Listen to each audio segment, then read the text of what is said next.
उद्धव ठाकरे आज खासदार डॉक्टर श्रीकांत शिंदेंच्या मतदारसंघात उल्हासनगर ते तळेगावचा दौरा करणार आहेत आणि यावेळी ते रोड शो करत शक्ती प्रदर्शन सुद्धा करतील। उल्हासनगरमध्ये उद्धव ठाकरेंनी यापूर्वीच दौरा केला असता तर अशी वेळ आली नसती। माझ्या मतदारसंघात त्यांचं स्वागत आहे असं म्हणत श्रीकांत शिंदेंनी उद्धव ठाकरेंवर हल्लाबोल केलाय।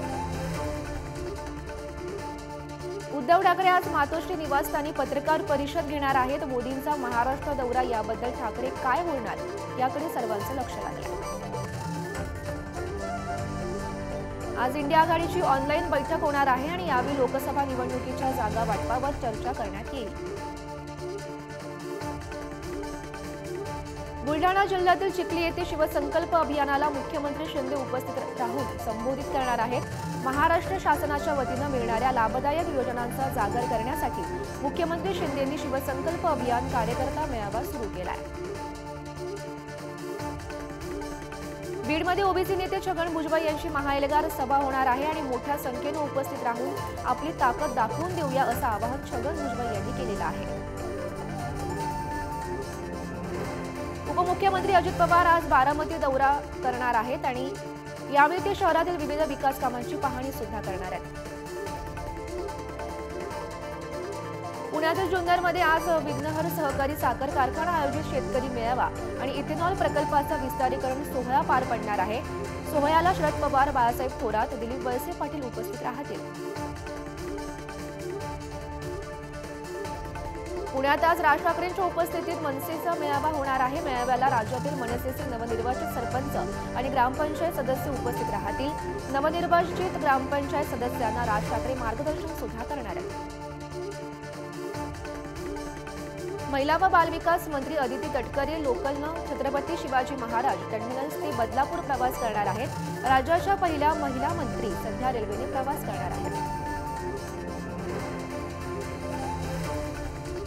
राष्ट्रवादी काँग्रेस पक्षाचे आमदार रोहित पवार आज पत्रकार परिषद घेणार आहेत। तलाठी भरतीच्या प्रकरणावरून ही पत्रकार परिषद असेल। पालकमंत्री दादा भुसे आज नाशिक दौऱ्यावर आहेत आणि यावेळी ते जिल्ह्यातील विविध प्रश्नांचा आढावा सुद्धा घेणार आहेत। विरारमध्ये आज 19व्या जागतिक मराठी संमेलनाचं उद्घाटन मुख्यमंत्री एकनाथ शिंदेंच्या हस्ते होणार आहे। 2 दिवस जागतिक मराठी अकादमी आणि विवा ठाकूर चॅरिटेबल ट्रस्ट यांच्या संयुक्त विद्यमानं संमेलनाचं आयोजन करण्यात आलेलं आहे। महाराष्ट्रात डबल इंजिन सरकार अस्तित्वात आल्यावर विकास प्रकल्प मार्गी लागले। येत्या काळात डबल इंजिन सरकारच विकासाचं सरकार असेल असा विश्वासही पंतप्रधान मोदी यांनी बोलून दाखवलेला आहे। पंतप्रधानांनी काळाराम मंदिरात साफसफाई केली, याची खरंच गरज होती का? अगोदरच प्रशासनाकडून लाखो रुपये खर्च करून सफाई केली होती असं ट्विट करत संजय राऊतांनी पंतप्रधान मोदींवर टीका केलेली आहे। विधानसभा अध्यक्ष राहुल नार्वेकर यांनी शिवसेनेचा दिलेला निकाल दिल्लीत लिहिला, तो त्यांनी केवळ वाचला असं म्हणत सुप्रिया सुळेंनी नार्वेकरांवर हल्लाबोल केला। रत्नागिरी जिल्ह्यातील बारसू रिफायनरी विरोधी निवडणूक जाहीरनाम्यामध्ये महाविकास आणि इंडिया आघाडी भूमिका घेईल असं आश्वासन उद्धव ठाकरे यांनी रिफायनरी विरोधकांना दिलंय। सांगलीच्या चिखलगोट्यान गावात कुणबी म्हणजे मराठाच असल्याचं ऐतिहासिक पुराव्यानिशी शिक्कामोर्तब झाल्याचा दावा केला जातोय। मराठा कुणबी एकच आहेत आणि हे सिद्ध करणारी कागदपत्र मोडी लिपीमध्ये सापडलेली आहेत। सोलापूर येथील सकल मराठा क्रांती मोर्चा संघटनेचे विलीनीकरण करण्याचा निर्णय मराठा समाजातील 11 नेत्यांनी घेतलेला आहे आणि यापुढे या संघटना सकल मराठा क्रांती मोर्चा या एकाच बॅनरखाली काम करणार आहेत। मुंबईतील मराठा आरक्षण आंदोलनाच्या पार्श्वभूमीवर हा निर्णय घेतला गेला आहे। मनोज जरांगे यांच्या मुंबईतील आंदोलनाविरोधातील जनहित याचिका उच्च न्यायालयानं फेटाळून लावलेली आहे आणि कायदा आणि सुव्यवस्था राखणं ही आता सध्या प्रशासनाची जबाबदारी आहे। न्यायालय यामध्ये हस्तक्षेप करणार नाही असं न्यायालयानं स्पष्ट केलेलं आहे। धर्म, जातपात आणि प्रांतवादाच्या नावावर देशाला तोडण्याचं काम केलं जात आहे। देश विघातकांच्या या कृतीला विरोध करताना एकसंघ भारतासाठी आजच्या युवकांनी पुढाकार घ्यावा असं आवाहन केंद्रीय क्रीडा मंत्री अनुराग सिंग ठाकूर यांनी केलेलं आहे। जालना सहकारी साखर कारखाना आणि राम गणेश गडकरी साखर कारखाना गैरव्यवहार प्रकरणात अर्जुन खोतकर आणि आमदार प्राजक्त तनपुरेंना सत्र न्यायालयाच्या विशेष पीएमएलए न्यायालयानं मोठा दिलासा दिलेला आहे. 2 लाख रुपयांच्या जात मुसळक्यावर अटकपूर्व जामीन मंजूर केला. पंतप्रधान नरेंद्र मोदी यांच्या हस्ते मुंबई ट्रान्स हार्बर लिंकचं उद्घाटन पार पडलं. पंतप्रधान मोदी यांच्यासह मुख्यमंत्री एकनाथ शिंदे, उपमुख्यमंत्री देवेंद्र फडणवीस, अजित पवार यांनी शिवडी न्हावा शेवा असा प्रवास केला. अनेक महिन्यांपासून प्रलंबित असलेल्या दिघा रेल्वे स्थानकाचं पंतप्रधान नरेंद्र मोदी यांच्या हस्ते उद्घाटन करण्यात आलं. ठाणे ते ऐरोली स्थानकादरम्यान दिघा हे स्थानक उभारण्यात आलेलं आहे. दिघा रेल्वे स्थानकासाठी 428 कोटी रुपये खर्च करण्यात आलेला आहे. दिघागाव रेल्वे स्थानकाच्या उद्घाटन प्रसंगी श्रेयवादाच्या लढाईसाठी शिवसेना ठाकरे गटाचे कार्यकर्ते आणि भाजपाचे कार्यकर्ते आमने-सामने आले आणि यावेळी दोन्ही पक्षांच्या कार्यकर्त्यांकडून घोषणाबाजी करत शक्ती प्रदर्शनाचा प्रयत्न करण्यात आला.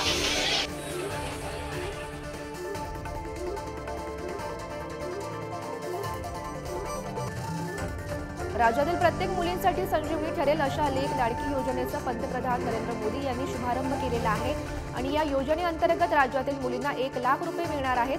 मुलींच्या सक्षमीकरणासाठी लेक लाडकी योजना सुरू करण्यात आलेली आहे.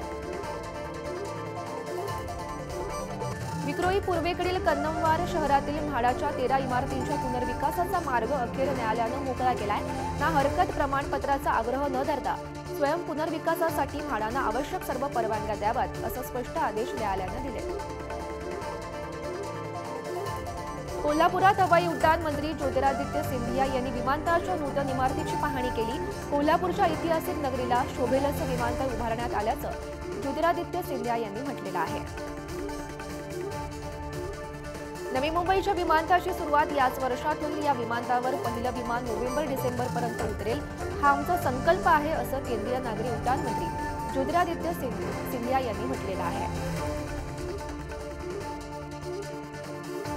येत्या 2 ते 3 आठवड्यात पुण्यातील विमानतळाच्या नवीन इमारतीचं उद्घाटन होणार आहे अशी माहिती केंद्रीय नागरी विमान वाहतूक मंत्री ज्योतिरादित्य यांनी सांगितलेली आहे. पुणे विमानतळाच्या नवीन टर्मिनलची पाहणी केंद्रीय नागरी हवाई वाहतूक मंत्री ज्योतिरादित्य यांनी केलेली आहे आणि यावेळी त्यांनी अस्वच्छता पाहून त्यांचा पारा चढला. त्यांनी थेट विमानतळ अधिकाऱ्यांना फैलावर घेत तेथील धूळ बोट लावून दाखवून सुद्धा दिली. अयोध्येतील प्राणप्रतिष्ठापना सोहळ्याच्या पार्श्वभूमीवर पंतप्रधान नरेंद्र मोदी यांनी पुढील 11 दिवस विशेष धार्मिक अनुष्ठान करणार असल्याची माहिती सुद्धा दिली आहे. अयोध्येत राम मंदिराच्या प्राणप्रतिष्ठापना सोहळ्याचं ग्लोबल ब्रँडिंग करणार असल्याची माहिती उत्तर प्रदेशचे मुख्यमंत्री योगी आदित्यनाथ यांनी दिलेली आहे. 22 जानेवारीला राम मंदिरात प्राणप्रतिष्ठापना सोहळा होणार आहे. अयोध्येतील राम मंदिर प्राणप्रतिष्ठापना सोहळ्याचं अहमदनगरातील ज्येष्ठ समाजसेवक अण्णा हजारेंसह आदर्श हिवरे बाजारगावचे सरपंच पोपटराव पवारांना निमंत्रण देण्यात आलेलं आहे. तर RSSचे संघचालक आणि नाशिकच्या संपर्क प्रमुखांनी अण्णा हजारेंना निमंत्रण पत्रिका दिली आहे. वैनगंगा नदीवर तयार झालेल्या भंडारा आणि नागपूर जिल्ह्याला जोडणाऱ्या आंभोरा पुलाचा लोकार्पण सोहळा केंद्रीय मंत्री नितीन गडकरी यांच्या हस्ते पार पडणार आहे. हिंगोलीत 14 जानेवारीला महायुतीचा मेळावा पार पडणार आहे. या मेळाव्यास जिल्ह्याचे पालकमंत्री अब्दुल सत्तार आणि खासदार हेमंत पाटील यांच्यासह अनेक नेत्यांची उपस्थिती राहणार असल्याची माहिती पत्रकार परिषदेतून देण्यात आलेली आहे. इंदापूरमधील विकास कामांच्या भूमिपूजनाच्या कोनशिलेवर खासदार सुप्रिया सुळे यांचं नाव नसल्यानं शरद पवार गट चांगलाच आक्रमक झालेला आहे. अजित पवार आणि शरद पवार गटामध्ये उद्धरणावरून तुफान राडा सुद्धा झालाय. नंदुरबार ते तळोदा रस्त्याच्या चौपदरीकरणाच्या कामाला मान्यता देण्यात आलेली आहे आणि त्यामुळे तळोदा मार्गावरील अवजड वाहतुकीमुळे त्रासलेल्या नागरिकांची सुटका होण्यास आता मदत होईल. पालघरमध्ये विविध मागण्यांसाठी 2000 पेक्षा जास्त अंगणवाडी कर्मचाऱ्यांनी जिल्हा मुख्यालयावर धडक देत शुक्रवारी बेमुदत धरणे आंदोलन सुरू केलेलं आहे. मागण्या मान्य होईपर्यंत कर्मचारी संघ आंदोलनावर ठाम राहण्याचा इशारा देण्यात आला आहे. राज्यात 1 ऑक्टोबर 2024 पर्यंत मुख्यमंत्री महिला सशक्तीकरण अभियान राबवण्यात येत आहे आणि यासाठी एसटीच्या 406 गाड्या आरक्षित करण्यात आलेल्या आहेत आणि यातील 200 गाड्या या रायगड विभागातून तर 404 गाड्या या इतर विभागातून आरक्षित आहेत.